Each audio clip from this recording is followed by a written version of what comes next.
From the station that's working for you, this is Fox 4 News at 10 p.m. Really, these public sessions are kind of just a smoke and mirrors for whatever the inevitable has already been decided. Well, Jackson County legislators speaking out tonight on the same day that legislators adopted new guidelines aimed at making the process to select an interim county executive more transparent. Those comments tonight at a public listening session for legislators as they work to replace Frank White. I'm Scott Kilberry.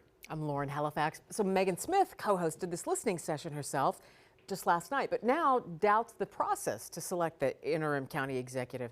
Fox 4's Dave DeMarco was at both the session in Lee Summit and tonight in Midtown Kansas City. So Dave, what changed?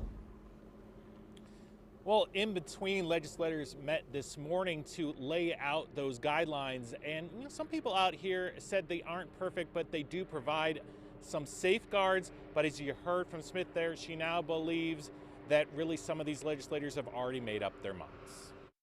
Now that a public hearing is set for Monday, where legislators will get to ask the 13 candidates questions, residents who voted to recall Frank White have their own thoughts. Will the next interim county executive focus on the property tax nightmare?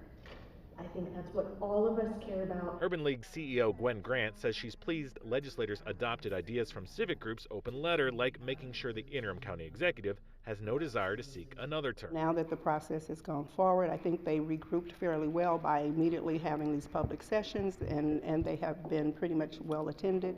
And I think they've been listening somewhat. Grant also said she'd be okay with the legislature taking a vote following Monday's public hearing, but she doesn't think legislators Charlie Franklin or Deron McGee should have applied. During several of the public listening sessions, residents said that at the very least, they shouldn't be able to vote for themselves. So did it make it into the ordinance? How will we address that? Amidst a contentious meeting Thursday, Smith isn't even sure. Literally all the way up until members were casting their vote, it was still unclear on exactly what the language was.